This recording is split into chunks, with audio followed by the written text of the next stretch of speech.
El secreto del Santo Grial, su custodia, lo salvaguardaba una orden masónica de caballería conocida como el Priorato de Sion. Esta orden la fundó Godofredo de Bouillon, que no fue un simple creyente, o un simple caballero, sino que representa algo mucho más importante. El Priorato de Sion es conocido por ser los portadores de un secreto trascendental, que si fuera revelado, sacudiría los cimientos de la Iglesia y de todo lo que creemos como verdad, y sin duda alguna, cambiaría nuestra realidad y la vida de millones de personas. Esta orden fue fundada en 1099, durante la Primera Cruzada. Esta orden se creó dentro de la misma organización que eran los templarios, mitad monjes mitad soldados. Algunos de los grandes maestres que formaron parte del priorato a lo largo de la historia, fueron John de Saint-Clair, René de Anjou, Botticelli, Robert Boyle, Isaac Newton, Victor Hugo, Debussy.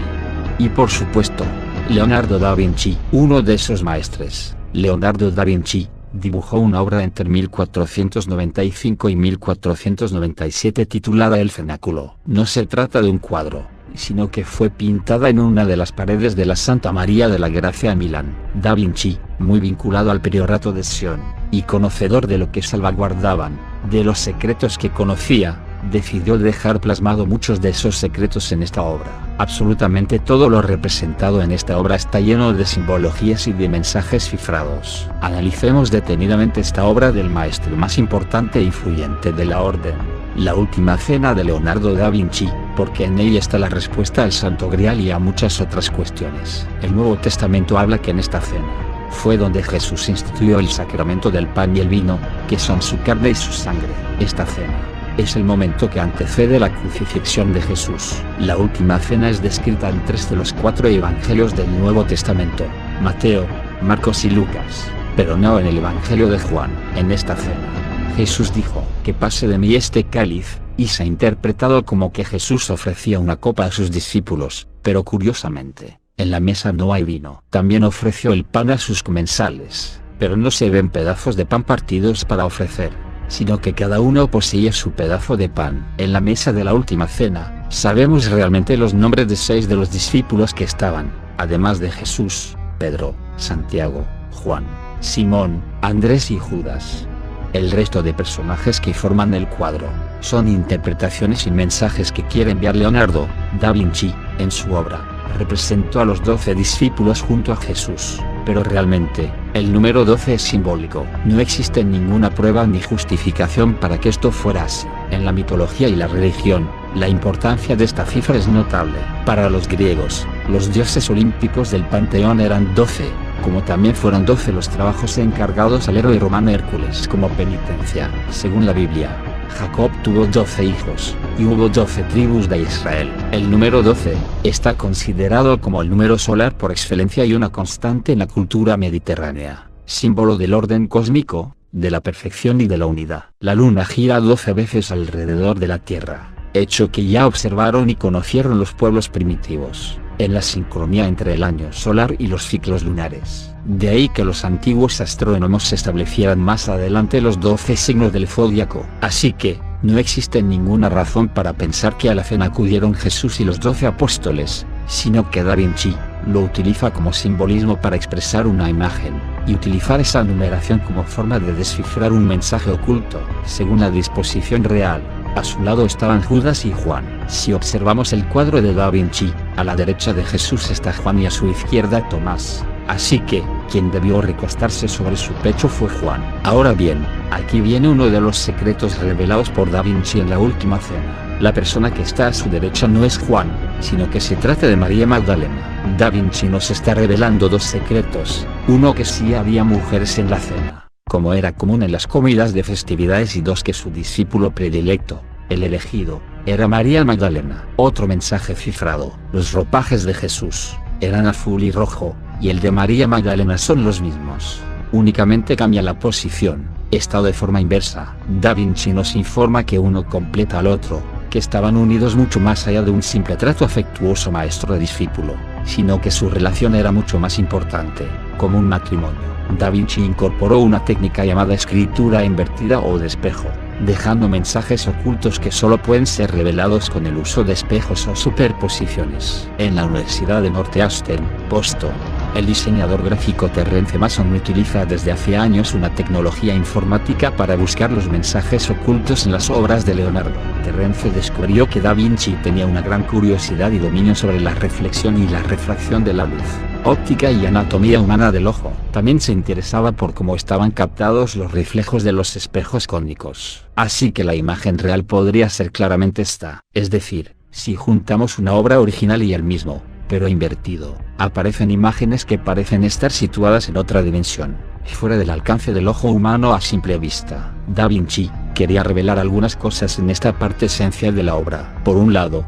vemos que Juan, que se supone es el predilecto de Jesús y quien, según los escritos, fue la persona que se recostó en su pecho durante la cena, se aparta de la figura de Jesús, algo realmente extraño y fuera de lugar si hiciéramos caso a lo que dice la Biblia. Si observamos con mayor detalle la figura de Juan, parece claro que lo que se está representando es a una mujer. Toda la figura es claramente femenina, donde pueden verse las manos pequeñas, los rasgos del semblante son finos y armoniosos, se intuyen pechos femeninos y lleva un collar de oro. Porque Da Vinci la pintó a su derecha y no justo al lado de Jesús, en la izquierda, apoyada en su regazo. Si nos fijamos en la composición general de esta escena, lo más destacado es que la configuración que describen Jesús y María Magdalena, es como una gran M, dos líneas azules y dos líneas rojas. Da Vinci nos revela que se trata, efectivamente, de María Magdalena, porque no solo aparece una M, María, sino que los panes de ambos,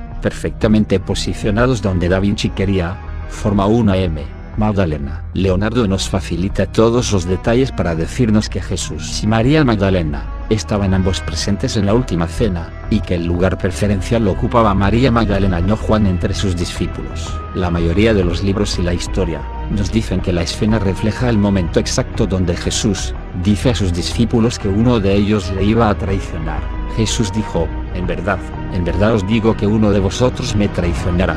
Mateo 26. Jesús ocupa el centro de la escena, a sus lados. Existe un equilibrio con 6 discípulos a cada lado. Si nos fijamos, se puede ver que los discípulos están agrupados de 3 en 3. Los discípulos están agrupados en rectángulos, cuyo significado es unidad y estabilidad. En el centro está Jesús, y al contrario que todos los demás, se encuentra circunscrito en un triángulo equilátero, que significa equilibrio, majestuosidad, el triángulo donde reside el ojo de Dios. El número 3 representa al hombre, cuerpo, mente y espíritu, y a la deidad, Padre, Hijo y Espíritu Santo. Al fondo, podemos observar 3 ventanales que iluminan la parte central donde está Jesús. Vamos a ver quién es cada uno y su posición en la mesa y qué ocurre en el momento exacto donde Jesús, presuntamente, anuncia que va a ser traicionado por un discípulo que se encuentra sentado a la mesa. A la derecha de Jesús, se encuentran Juan, es decir, María Magdalena en realidad, Judas y Pedro, y en el extremo Andrés, Santiago y Bartolomé. A la izquierda de Jesús, se encuentran Santiago el Mayor, Tomás y Felipe, y en el extremo Mateo, Tadeo y Simón.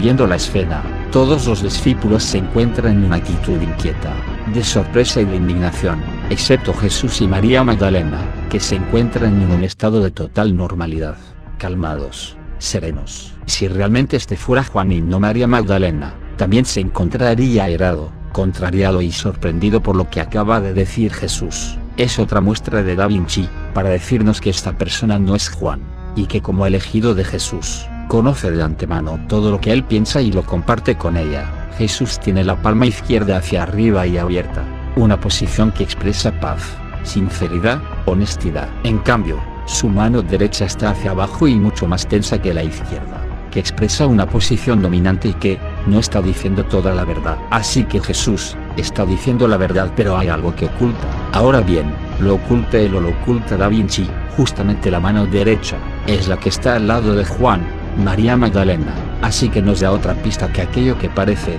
no es. Simón no parece estar tan sorprendido por la noticia de Jesús, más bien su gestualidad expresa afirmación, como aseverando las palabras de Jesús, estando de acuerdo que uno le va a traicionar y que éste será Judas, aquel que osó a sentarse en primer lugar junto a Jesús. Junto a él, en el medio de los 3, está Simón. Este personaje es digno de resaltar, porque Simón realmente es Leonardo da Vinci. Se han usado técnicas informáticas y software avanzado para la comparación y confrontación de imágenes, utilizando un autorretrato de Leonardo da Vinci y el Simón de la Última Cena. Para realizar esta operación se han utilizado programas de robotización de imágenes, tratamiento y comparación como Facete, usado por los cuerpos policiales de diversos países, Adobe Photoshop y un software de comparación facial diseñado exclusivamente para este tipo de estudios. Después de someter las imágenes a estas herramientas, la conclusión a la que se ha llegado es que entre ambas imágenes existe un nivel de concordancia del 70,1% en modo normal. Esto indica que entre las dos imágenes confrontadas existe familiaridad, y que por tanto ambos retratos podrían pertenecer a la misma persona. En modo forzado, el programa arroja un índice de coincidencia del 88,6%, lo que confirma que el modelo para ambas imágenes fue una misma persona. El trinomio justo al lado de estos está compuesto por María Magdalena, Judas y Pedro. Parece más que evidente que, quien todos afirman es Juan, justo a la derecha de Jesús. Se trata de una mujer. Judas es el personaje que se encuentra en un nivel más bajo del resto de discípulos. María Magdalena, con rostro sereno y postura cómoda, sin tensión, parece escuchar algo que le está diciendo Pedro. Lo curioso de esta imagen es que Pedro porta en su mano un cuchillo, pero su rostro no acompaña la acción, el cual parece estar simplemente comentando a Magdalena. ¿Por qué porta Pedro un cuchillo en plan amenazador? Leonardo da Vinci cifró mensajes en la Última Cena, que hablan de la naturaleza histórica de Jesús y su verdadera relación con María Magdalena. Da Vinci, como maestre del priorato de Sion, estaba en posesión de información que se fue transmitiendo entre los diferentes maestres del priorato a lo largo de los años y de los siglos. Jesús ofreció a sus discípulos su cuerpo y su sangre, pero no lo hizo a través del pan ni de una copa de vino, bebida que no hay en la mesa. Lo que realmente presentó Jesús a sus discípulos fue su linaje, su descendencia, el hijo que portaba su cuerpo y su sangre, el hijo que tuvo con su esposa, María Magdalena, el Santo Grial. Da Vinci, sabedor y conocer de este secreto, conocedor de la existencia de evangelios apócrifos que fueron desechados por la Iglesia por ser contraproducente para los intereses de esta, se encuentra que tiene que realizar una pintura que represente la Última Cena. La Iglesia tiene una interpretación de lo que ocurrió aquella noche, y no solo eso, sino que la Iglesia tiene el poder, tanto social como político, y cualquier atisbo de blasfemia o herejía te conducían inexorablemente al dolor y posiblemente a la muerte. Ante esta tesitura, Da Vinci, poseedor de los hechos reales que le han sido legados desde los primeros maestres del priorato de Sion, sabía de primera mano que aquello que custodiaban con sus vidas, no era un simple cáliz, sino que se trataba del linaje de Jesús, su descendencia, la cual había que custodiar y salvaguardar de todos los peligros que la acechaban. ¿Cuántas personas, si fueran poseedores de esta información, no habrían intentado atentar contra la vida del Hijo de Jesús y María Magdalena? Serían miles de personas quienes hubieran intentado acceder a él. Por ello se creó el priorato y los templarios. Da Vinci, para poder revelar que el Santo Grial realmente es la descendencia de Jesús y María Magdalena, tenía que ocultarlo muy bien, pero a su vez, dejar pistas sobre ello, y que hubiera alguna forma de poder visualizarlo. Para ello, Da Vinci utilizó una técnica que conocemos como estereograma, que son imágenes que permiten obtener una ilusión óptica, es decir, que haya una imagen dentro de otra imagen, pero que siempre una imagen sea la principal, y aquello que se desea ocultar, la secundaria, para que el lector pueda visualizar claramente dónde está oculto el Santo Grial. Lo remarcaré para que todos puedan visualizarlo claramente. Antes de hacerlo, deciros que este se encuentra en la figura de Judas. Veamos nuevamente a Judas en la Última Cena de Da Vinci. Judas es la figura que se encuentra sentada, quien mira hacia atrás haciendo un ademán de intentar escuchar lo que dice Pedro a María Magdalena. Observar detenidamente a Judas porque ahí está el Santo Grial, el Hijo de Jesús. Seguramente muchos no habrán podido conseguir ver el estereograma secundario y la figura de un bebé. Esto significa que Da Vinci ocultó muy bien esta figura que hubiera significado herejía y su destrucción. Así que vamos a remarcar dónde se encuentra. El bebé está en una posición sentada, y Da Vinci lo ocultó utilizando la técnica tal que la cabeza del bebé se confundiera con el cuello de Judas, y su espalda y piernas con el brazo de Judas. El bebé gira la cabeza hacia Andrés, y este está mirando claramente al bebé, mostrando su gran sorpresa con las manos levantadas hacia el frente y sin parar de mirar directamente a los ojos del bebé. La obra de Da Vinci empieza a cobrar otro sentido y otra dimensión. Jesús no está diciendo a sus discípulos que uno de ellos le va a traicionar, sino que les está presentando a su heredero, Por eso la mesa se revoluciona, porque Jesús es el presunto Hijo de Dios, y no entra en el pensamiento de la época ni en su misión como Mesías, que tenga descendencia. Se nos ha dicho que Judas es el traidor que supuestamente Jesús estaba delatando. ¿Por qué Da Vinci esconde la figura de su hijo entonces en este personaje? En los manuscritos encontrados en Nag Hammadi, se encuentra el Evangelio de Judas y otros muchos. De estos escritos, se puede observar que Judas era el verdadero discípulo predilecto de Jesús. Solamente es repudiado y tratado como un traidor por los 4 evangelios canónicos, los aceptados por la Iglesia y los que aparecen en la Biblia. El papiro habla de las revelaciones que Jesús hizo a Judas Iscariote, en conversación privada, 3 días antes de la Pascua. Escrito en tercera persona, el texto es un diálogo entre Jesús y sus discípulos, especialmente Judas, que aparece como el discípulo favorito de Jesús. Según este evangelio, Judas entregó a su maestro de los romanos siguiendo órdenes del propio Jesús, quien profetizó: tú serás el 13º, y serás maldito por generaciones, y vendrás para reinar sobre ellos. Página 47 del manuscrito. Jesús le está agradecido a Judas y lo elogia: tú los superarás a todos ellos, porque tú sacrificarás el hombre que me cubre. Punto. La estrella que indica el camino es tu estrella. Así que Judas, junto a María Magdalena, era el único que sabía que Jesús tenía descendencia. Por este motivo, es quien custodia al bebé, porque Jesús es en quien más confía y por eso le reveló el secreto. ¿Cómo podía saber esto Da Vinci, si los manuscritos de Nag Hammadi no se encontraron hasta 1945? Lo sabía porque pertenecía al priorato de Sion, quienes conocían estos hechos de primera mano cuando se crearon. Y este es el motivo real de por qué su existencia. Ahora contemplemos toda la obra, y vamos donde se dirigen todas las miradas y muchos de los gestos de los discípulos, porque todo empieza a cobrar sentido. La verdadera posición de María Magdalena es junto a Jesús, apoyando su cabeza en él, y el Hijo debería estar entre ambos. Esta sería realmente la composición del cuadro sin tabúes, tal y como Leonardo le hubiera gustado plasmar, pero que por imposiciones eclesiásticas y razones evidentes, no podía hacer. El trinomio formado por Simón, Platón, Tadeo, Da Vinci y Mateo no miran al bebé, pero sí dirigen sus manos hacia él. Simón y Tadeo hablan entre ellos como si no les sorprendiera la noticia, y realmente es así, porque ambos son conscientes de su existencia. Mateo, en cambio, es el que más gesticula con sus brazos y manos, apuntando claramente al bebé. Pedro es el más enfurecido, portando un cuchillo en su mano derecha y yéndose claramente hacia el centro de la mesa. En el Evangelio de María Magdalena y en otros escritos, se habla de la rivalidad y el odio que Pedro tendría hacia Magdalena. El Evangelio apócrifo de María Magdalena, encontrado en el siglo XIX, y los evangelios gnósticos de Nag Hammadi, muestran que ella fue compañera de Jesús y tuvo un papel en la cristiandad de un nivel mayor que el de los apóstoles. Los más de 100 evangelios apócrifos presentan a María Magdalena como la consorte e incluso como la apóstol más cercana a Jesús. En estos manuscritos, se puede leer: Pedro, tú siempre has sido irascible. Ahora te veo como un adversario de la mujer. Pero si el Salvador la hizo digna, ¿quién eres tú, de veras, para rechazarla? La sola idea que Jesús hubiese tenido una vida sexual, hace temblar a los cristianos y la Iglesia, y más si esa mujer es Magdalena, una mujer que según la Iglesia era una prostituta. La Iglesia, a través de la manipulación de textos y de mentiras, inculcó en la sociedad que Magdalena era impura, una prostituta arrepentida. Esta interpretación sirve a la Iglesia para transmitir 2 mensajes importantes. 1. Que María Magdalena y las mujeres en general, eran impuras y espiritualmente inferiores a los hombres. 2.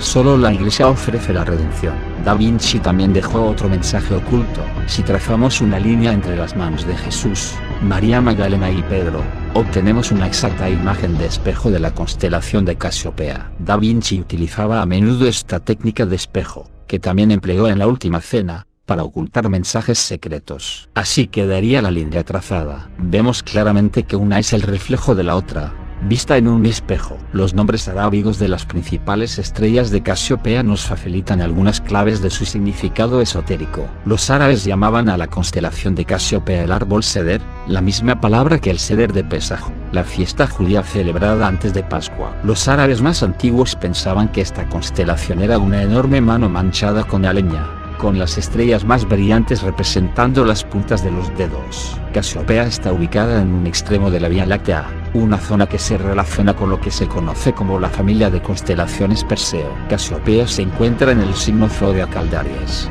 el carnero, donde también están las estrellas Edir, el busto, Rubá, el entronizado, y Datalcusa, el sentado. Casiopea es una constelación circumpolar, es decir, que nunca se oculta en el horizonte. Durante todo el año, Casiopea está siempre visible, trazando círculos alrededor de la estrella polar del norte, Polaris. La Osa Mayor se encuentra en el lado opuesto del polo con relación a Casiopea, así que sirve como guía a todos los hombres cuando están perdidos, una alegoría de la fe cristiana, del mensaje de Jesús, que con su muerte no desaparecerá, ya que deja presente su legado en la tierra. Así que, Da Vinci dibujó en su obra una M, para revelar que en la mesa estaba sentada y presente María Magdalena, de forma terrenal, y también dejó plasmado una W a través de la constelación de Casiopea, de forma celestial. En la mesa se encuentra el heredero terrenal así como celestial, la M y la M invertida W. Da Vinci nos revela su vinculación a los templarios y al priorato de Sion, nos revela que es poseedor y conocedor de secretos referentes al Santo Grial, la verdad de lo que custodiaban los caballeros templarios, por qué se crearon y por qué daban la vida por ello. Esa noche, nadie traicionó a Jesús. Los evangelios gnósticos, escritos mucho tiempo después, interpretaron y manipularon todo lo que pasó en realidad, porque no podían aceptar que Jesús tuviera descendencia, ya que eso no entraba en la visión del Mesías que tenían. Judas, tal y como muestran los manuscritos gnósticos y apócrifos, era leal a Jesús, seguramente tras María Magdalena el que más, tanto que fue el encargado de proteger al hijo heredero. La Iglesia tachó a Magdalena de prostituta e impura, muy lejos de la realidad, ya que Magdalena pertenecía a una familia real, y era la heredera legítima de Betania, nada que ver con ser una prostituta. Si Judas fue un traidor, es porque fue fiel a Jesús y no lo es para la Iglesia.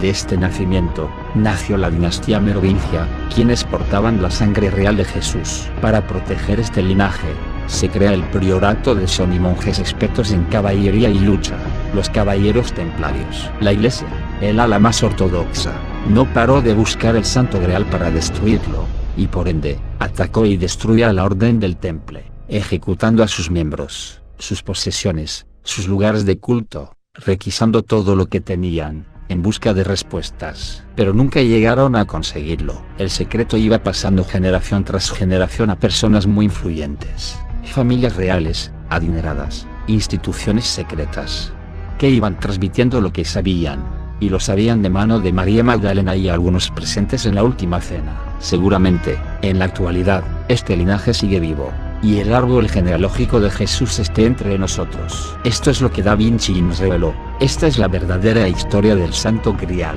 Magdalena, tras la crucifixión, huyendo de la persecución de los judíos, se trasladó por mar a Marsella en compañía de Juan el Apóstol, llevando consigo el heredero de Jesús, una niña llamada Sara, para proteger el mensaje verdadero de Jesús. El genio florentino, tras su etapa en Milán donde pintó la última cena, se refugió en tierras francesas, en el castillo de Amboise.